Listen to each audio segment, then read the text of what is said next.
Wife of Ali Salam हूँ, जिनसे मेरी शादी 2009 में हुई थी और वो खतरी है, क़तर का नेशनलिटी अरब है और जिनसे मुझे 2 बेटियाँ हुए थे 2009 में। वो है सो कि एक प्रॉपर्टी टोली चौकी में ख़रीदे थे जो अपने पिछला महीना सादिया नामकारी एक लड़की ने हमारे पास आके एक दरखास्त दर्ज करवाई कि उनके शौहर जो क़तर नेशनल है अली बिन सालम, वो अपने शौहर ने बग़ैर उसके इजाज़त के अपने घर बेच के दूसरों के हवाले कर दिया बोल के वो इल्ज़ाम लगा के हमारे पास एक केस दर्ज करे। जब हमने अली बिन सालम को तलब किया तो वो नहीं मिल रहा था, वो तो क़तर नेशनल था। उसको ढूंढने के लिए हमने एलओसी लगा दिया था। जब ने अली बिन सालम ने क़तर जाने की कोशिश करा तो इमिग्रेशन में वो लोग एलओसी के तहत हमारे पास हवाले किए। हम मज़ीद के तहक़ीक़ात जारी कर रहे हैं। सब ये नाराज़ आप उसको क्या सेक्शंस लगाएंगे सर, उसको रिमांड करेंगे क्या? वो तहक़ीक़ात हम लीगल ओपिनियन ले लेके इसको क्या करना है आगे चल के करेंगे। अली बिन सालम ने क़तर जाने की कोशिश करा तो इमिग्रेशन में वो लोग एलओसी के तहत हमारे पास हवाले किए। हम मज़ीद के तहक़ीक़ात जारी कर रहे हैं।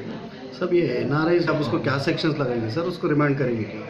वो तहक़ीक़ात हम लीगल ओपिनियन ले लेके इसको क्या करना है आगे चल के करेंगे।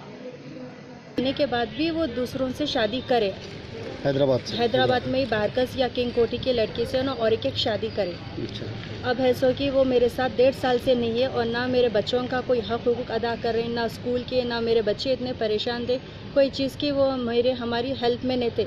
जब हम उनको रिक्वेस्ट करें कि घर को आ जाओ बोले तो वो मुंह पे बोल दिए कि मुझे आपसे कुछ मतलब नहीं है, जो करना है कर लो और यहाँ की पुलिस पूरी वेस्ट है, यहाँ के क्या है सब पैसे दिए तो सब अपना काम अपन करते बोल के ऐसे बातें करें।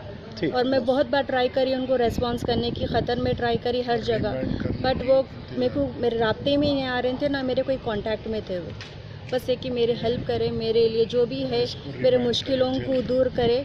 और है सो कि ये अली सालम जो है उसको रिमांड में लिए, उसको इतनी इजी उसको ना छोड़े, उसको लॉकअप में बिठाए और जितना हो सका उसके ऊपर इफेक्ट डाले कि वो दोबारा ऐसी कोई कोशिश ना करे। जैसा पिछला महीना सादिया नामकारी एक लड़की ने हमारे पास आके एक दरखास्त दर्ज करवाई कि उनके शौहर जो क़तर नेशनल है अली बिन सालम, वो अपने शौहर ने बग़ैर उसके इजाज़त के अपने घर बेच के दूसरों के हवाले कर दिया बोल के वो इल्ज़ाम लगा के हमारे पास एक केस दर्ज करे।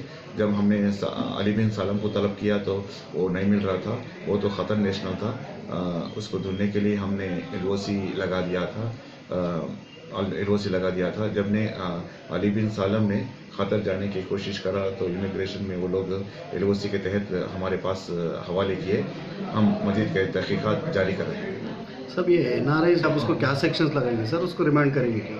वो तहक़ीक़ात हम लीगल ओपिनियन ले लेके इसको क्या करना है आगे चल के करेंगे।